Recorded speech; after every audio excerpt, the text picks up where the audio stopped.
Jeez, I'm so sorry.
Jesus Christ, Brian.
Well, hello everyone, and thank you for being with us today on A Smooth Move, brought to you by yourdependablepartner.com.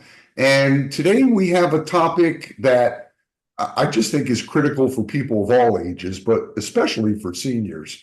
And it's staying active, keeping it moving, if you will, and how to really enjoy your golden years. And we have a very, very special guest today. You'll see why she's so special in a minute. Just that smile lights up a room. So we have Linda Borgmeyer with Novoleotherapy and Fitness, but also you're one of the creators of the Wisdom Warrior Challenge, and we'll talk a little bit about that as well. So, Linda, welcome. Well, thank you so much for having me. I really appreciate it. You know, Joelle and I had the advantage of watching a presentation you gave, and it made a lasting impression on me. Oh, good. And it ties into Wisdom Warrior, I'm sure, it ties into everything you do. But tell us a little bit about your background. That's why I was so eager to share you, by the way, with our Well, audience. thank you. Thanks for sharing me. There you go. She's also So, So, very, very dynamic and full of energy, and that really helps everybody else be full of energy as well. oh, thank you. Yes, I am an individual power plant for most of my patients. So, um, my background is I'm an occupational therapist. I've been one for 39 years this year. I can't believe it because I must have started when I was 12, I'm pretty sure. there you go. And yeah, right. And I also have a master's in kinesiology and I'm strength and conditioned certified for rehab. And all of that kind of brought about the Wisdom Warrior Challenge because you know, everybody thinks that people, because they get older, don't want to move. There's an expectation out there. Okay, you're in your golden years, sit back, relax. No, it should be next level, right? So that's really where my primary passion is to get everybody to live the kind of life they want, even if it's sedentary. I'm okay with that too, as long as it's your choice and not driven by some ageism expectations or narrative around aging. So tell us, during your presentation that we both saw, I think the lady was 104 years old. Is that right? And she was Yeah. running some sort of race. Oh yeah. Oh And yeah. it was, and she had like the snarkiest kind of snarky in a good way, snarky kind of good attitude. Yes. Still racing at 104 years old, where most people aren't moving, period. Um, It's true. so tell us a little bit about Wisdom Warrior, why you created it, what it is, because I'm Mhm. sure some of our listeners and viewers may not know. Yeah, so the person you're referencing is Julia Hawkins. She died at 106. Her last race was a couple months before she died. If you want to get inspired to get up off your duff, Google or go on YouTube and find senior athletes, and you're going to see it's not out of the norm anymore. Like you will see people well into their hundreds in late 80s, people who start exercising at 65 because you probably have time now. All the kids are grown and all of that. And you have more free time and you're kind of looking at your spouse going, all right, well, what's next? Let's do something here. So the Wisdom Warrior Challenge just came out of people have to have a reason to do it. So I would say, did you do your home exercise program? And they'd be like, yeah, no, for what? And we started a HIT class at the senior community I was working at, and everybody's like, Wanda, you're going to do a HIT class? I said, I'm telling you, the science shows that HIT classes can be done throughout our whole life. And your high intensity interval training, that's what HIT stands for, might be different than your neighbors, right? My high intensity is pretty high. And somebody else might be a little bit lower, but as long as your heart rate is up. So we started this class. We met twice a week. They got so strong that I was like, hey, there's a 5K at the PGA National. Now, I'm going to say that I did not check and it was an international one, which is not where I would have brought them for their first one if I had been paying attention, but it was so close. But it was good.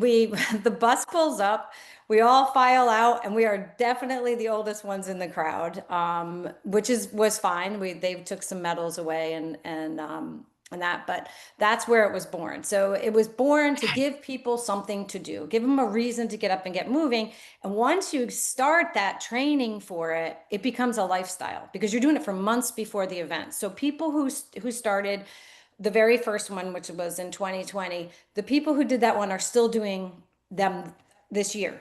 So it became a thing. And when the pandemic hit, and because it was, that was gathering, right? When the pandemic hit, after we did our first one, they kept calling me like, when is the next one? I'm still training. I'm still training. That's what I want to hear. That's like music to my ears. So it was born out of needing a reason for people to get up and get moving, celebrating our accomplishments, whether you were in a wheelchair, whether you were using a walker, whether you were running it, however you came to the track, you were accepted for that. And it's just grown exponentially. So I was That's going to awesome. ask about that because a lot of people want to do something, but my knee hurts, my back hurts. Where do I start? I'm afraid to be in a class because I'm not going to be able to do all the things, or I'm going to hurt myself more. How do you manage that for people? Well, I break the lie. The lie is if you're in pain, don't move. But actually, the treatment for pain is movement. That the longer you sit.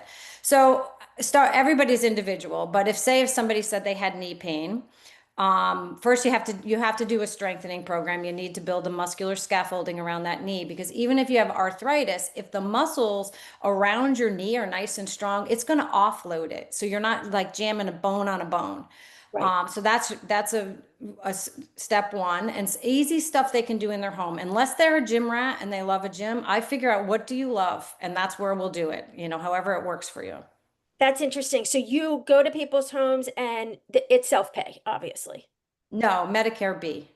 Medicare B covers it. Yes, it's they don't pay any more for going to the home, but they don't pay you any less than as if you had a clinic. So we decided most of our problem was compliance and having people show up to their appointment. But if you show up to their door, you're like, I'm here.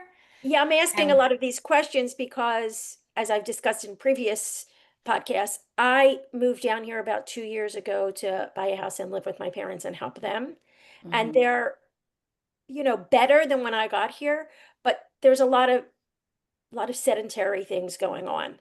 And I Yeah. try to get them going, but it's not easy. Yeah, I'm going to tell you as a daughter, it's going to be harder for you to get your parents going. Sure. You need a Of stranger. course, of course, but they've Definitely. both had physical therapy here for various things, and they just don't, follow through with their exercises that they're supposed to be doing. And Mhm. so is there a diagnosis that you need to have in order for Medicare B to cover it? No, what Medicare is basically paying Med B providers like myself to do is prevent a hospitalization and prevent a fall. It costs a lot Okay, more money for a hip replacement than it cool. does to send a therapist 3 days a week. Sure. And I would say that, it's a failing on us as clinicians, as therapists, if we haven't asked enough questions to figure out what's going to motivate them. Now, I have had people say, no, I have an aide. I don't want to learn how to take care of myself. I don't want to wash myself. She does it. I'm paying her to do it. Okay. It's a first world problem. Okay. Right. So, and usually then I go to the aide and say, what I would like you to do is take them out walking and then, maybe take them to the gym. And so, honoring where they are, what's important to them. Sometimes I say, you got grandkids, you want to hold them? You're going to need to probably be able to hold at least 20 pounds. So let's get going. And that we're not pushing them hard enough. So the weight training, they have to train like an athlete. There is no reason to what those little pink white 1 pound weights are good for? Holding paper down. That's it. My father has them sitting on his desk. No, they're a waste of time. If they were a waste of I time, said, why did you buy these? they're a So paperweight. what is, Linda, what advice where do you start? Where Right. do you start with a person? Where do I start with a person? Yeah, I do a lot of your whole standardized. approach is different than anything I've ever Oh, it heard. is. And It it's is. wonderful, by the way. Thank you. Thank you. I appreciate it. It was custom made. Custom made. Yeah, Because so I'm 60 sure, now. sure. I'm 60 Uh-huh. now too. I don't want somebody coming at me with a pink weight. God bless them if I ever have to go get therapy somewhere. Because Yep. I will be questioning what is the science behind that? What do you know? So the best thing that I tell people that they can take with them is, well, we do a lot of teaching. My whole team, they're master's and doctorate level therapists. They're phenomenal. They happen to all be women, but oh no, we do have a man, one man. But they're phenomenal. They are in it to win it. They want to make a change for that person, and that's really the key. Changing that mindset. You were probably in the audience when I was talking about how ageism, even as clinicians, daughters, doctors, how they, oh, that's because you're older. That's good. No, I'm not taking that anymore. So teaching them when you are holding a weight and say you're doing a bicep curl, I like compound movements better. It's like reaching up into a cabinet. So they're holding a weight and they're doing that move. You should only be able to do 5 of them. That's it. It should be so intense so that you're like, oh, I'm so glad I got to the 5th one. I can take a rest, and then you take a rest. That is what builds strength. If you can hold a weight and do 15, 20, you're not building strength. You may be building muscular endurance if it's heavy enough to make it, to 10 or 12. So that's what I tell them. So when I leave you, and I leave you with a home program that's meaningful to you, sometimes it's dancing. What a great balance and aerobic capacity thing. You know how to upgrade your program so that you don't have to keep failing and coming back. I don't like that whole idea that, oh, we have to let them fail. Well, Medicare put a stop to that. They have a maintenance program. So if I put somebody on and I give them a home program, I can follow them until they don't need me anymore. If they have a neurological condition, it's probably more than likely I'm going to be there for the duration because things are going to keep changing. And my exercise is just kind of slow down that process of the neurological disorder. I would imagine that most people that work with you are compliant just by virtue of your personality. Yeah, I gotta say, I do have a good compliance rate. Right. But it's because, after 39 years, I'm not walking in there going, oh, I'm the occupational therapist. I know exactly what you need to do, and you need to do it the way I tell you to do it. I say, what's important to you? If I could do one thing for you that would move the needle in several different areas, what would it be? And I already know the answer, but I let them come to it. Well, I want to be able to do blah, blah. Okay, well, we're going to need strength for that, right? Because you have to have good leg strength. So we're going to need to do some exercise for that. Okay, what else? And then they're actually building it. Even though I'm guiding them, I'm allowing them to have some industry over their life and decide what it is that they want to do, which I think is sorely missing with a geriatric healthcare. It's so aggravating to me that still occurs, that people could think they can just come in and make decisions for them. So giving it back, that's why I have compliance. I can hear them. People want to be heard. I'm going to tell you what I'm taking away from this. And I know Joelle will tell you what she's taking away from this, but there's physical therapy, and obviously there is the doing it of whatever you're doing physically. But I hear your success being breaking through the mental part of this, the emotional part of this, which I've never seen a physical therapist do, candidly. I've been through physical therapy, intense. I dislocated a knee, tore a meniscus, and it atrophied because I was at 0 in a boot for I don't know how long. And it's funny because you go to a surgeon, right? And every surgeon's solution generally is operate. Right. Because they're surgeons, obviously. Well, I went to a surgeon who was the knee guy in Baltimore. He was the guy. And in an orthopedic hospital, too. So the hospital was wonderful. He was wonderful. And he said, yeah, I'm probably going to have to operate, but you're too weak to even operate on. He said, your knee's too atrophied to even do anything with. So I'm going to send you to physical therapy. He sent me to physical therapy. And you know what was really cool about the physical therapy? I was with one therapist the whole time. Yeah, makes a It big was difference. brutal. It was, I mean, brutal. And remember, I had a knee issue. I had to go down 10 steps to get to their office. They were in the basement. Like, however they figured putting a physical therapy thing in a basement. That with is no interesting, elevator, but it's Baltimore. with an outdoor entrance. Anyway, my knee got so strong from the physical therapy that he went back and goes, you don't need surgery, you're good. And to this day, it That's still great. works. But that's a great. long way of asking you a simple question. I'm sorry. Your approach seems to be really connecting with that patient and really meeting them where they're at so that they can move forward. That's what I'm taking away. Yeah. I'm not sure what you're hearing, Joelle, but Well, That's the yes. one of the big differences. I'm sure there are many. It's interesting because that's the social work perspective. I'm a social worker by education. It's always starting where the client is, and it's so nice to see that a lot of professions are taking that on, because what you said is 100% accurate. Even when the physical therapist comes to your house, because it's happened a couple times here already, they're always, this is what you need to do, this is it, blah blah blah. They never once ask, what is it that you need? What is it that you would like to do? What is your goal? Like, they never ask any of those questions. They just tell you what you're going to do. I know. And nobody in your psyche, this is just the way our brains work. Nobody likes to be told what to do. No. You always want to be that participant to say, this is my goal. How can you help me get there? Nobody just wants because I said so. It just doesn't, you know what I mean? They do it because Yeah. that's what their doctor told them to do, and they know they need the physical therapy. But the minute the physical therapist leaves, they're done. They're not following. Yeah.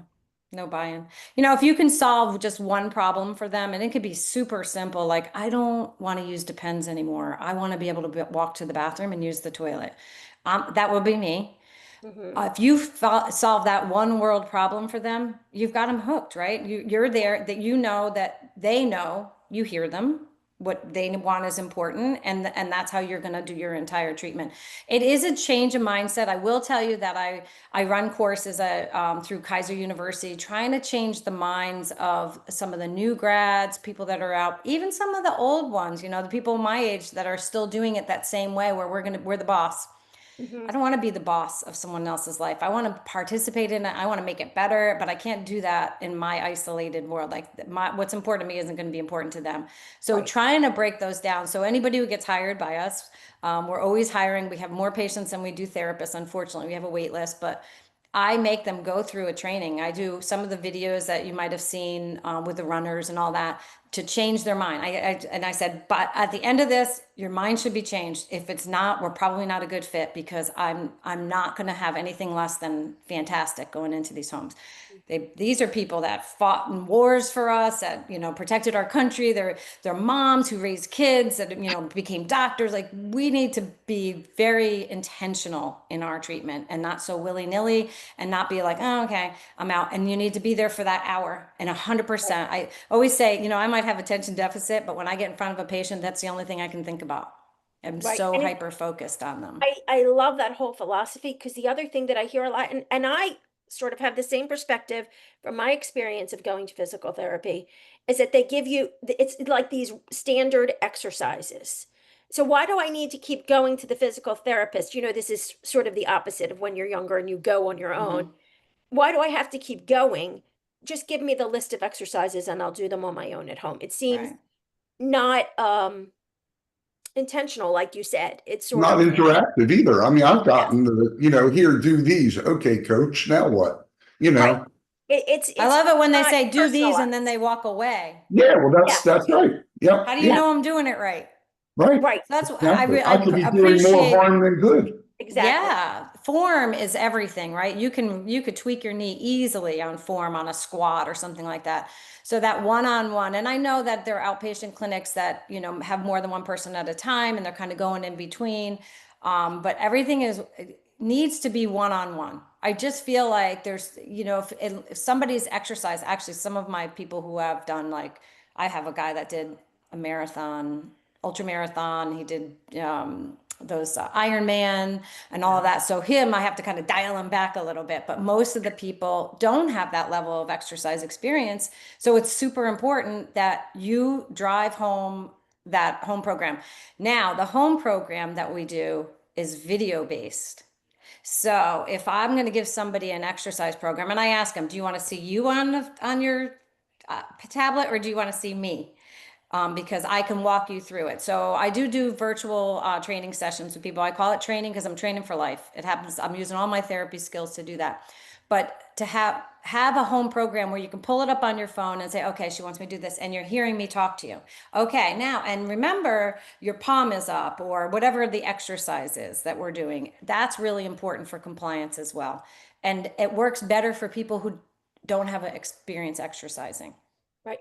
That's really wonderful, because a lot of times they give you like a sheet I that know. sort of shows you how to do the exercises, but if you don't remember, it's not super helpful. So I love that you're doing the videos. That's Yeah. amazing. They don't have, I print up the sheet. I just printed up one for a patient I'm going to see after, but it has a QR code. You can go on it. And I said, you can just read it, but if you don't remember how it's supposed to go, go in and hit the video. And That's then the amazing. compliance is better. But you know what? The thing is, if you're doing it right and you're giving enough stress to the system, they're going to get stronger and then they're going to keep doing it because we Right. all want to feel better and we'll Right. do You the want to thing get that makes us results. better. Yep. Right. I hope our viewers and listeners can see this, because I mean, this is exactly why we wanted Linda on here. Oh, Just thanks. really practical advice. I mean, Linda, honestly, I could talk to you for hours and Oh, not get bored. thanks. And I'm the most non-compliant patient. Doctors hate me.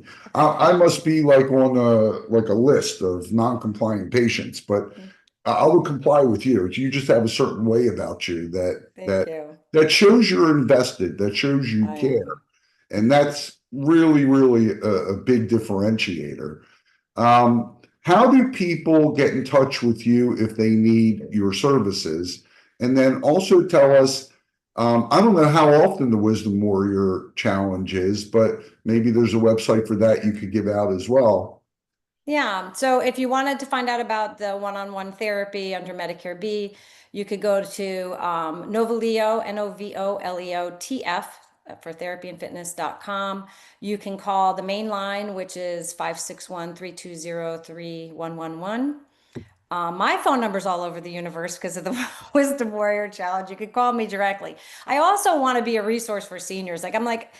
I've been around for 39 years. If you have a question, just call my cell phone. If I can't pick up, I'll call you back. If I don't have the answer, I know someone who does. So a lot of our seniors are here by themselves. They don't have the kids with them. So they need to, do that. And then the Wisdom Warrior Challenge happens there's a management company that's going to be taking over the management of it because I'm a great therapist, but I don't I don't know how to run a race. I guess I do because I did it. But I think they're looking at February, March, and April. And if somebody wants to start a team or join a team, we're going to have a lot more community teams this year, meaning set out in the community. So if you're just living in your house, minding your own business and you want to do it, you can show up to the track at this school and be part of a team. That's actually who won last year, was a community team made up of free range adults, I call them, people just out there doing their thing. And the wisdomwarriorchallenge.com is the website .org is the website. You can see all the pictures and videos and kind of get a feel for it, but it is literally a track event for everyone. Power chairs, people who are pushing their own chairs, walkers, I don't care. Runners. We had lots of great runners this year too, because it's for 50 to 105. Wow. If Oh, I get you a have an age 106-year-old, limit of I'll make it. 105? I had no, Right. this year I had 101. We Right. lost our 106-year-old this year, but she died Wow. peacefully in her bed and she was phenomenal. And That's she a was actually beautiful thing. walked it last year. Yeah, beautiful. That's Yeah, such a really beautiful, I mean, there's your testimonial right there of Yep. what a beautiful thing this is. So Linda, I thank you so much for being with us. We'll have you back on a future episode. Thank you. Everyone, if you want a smooth move and you're making a move from one community to another, or home and into a community, or you're a child whose parents are making a move, go visit yourdependablepartner.com, and we'll be back next week with another episode of Your Smooth Move.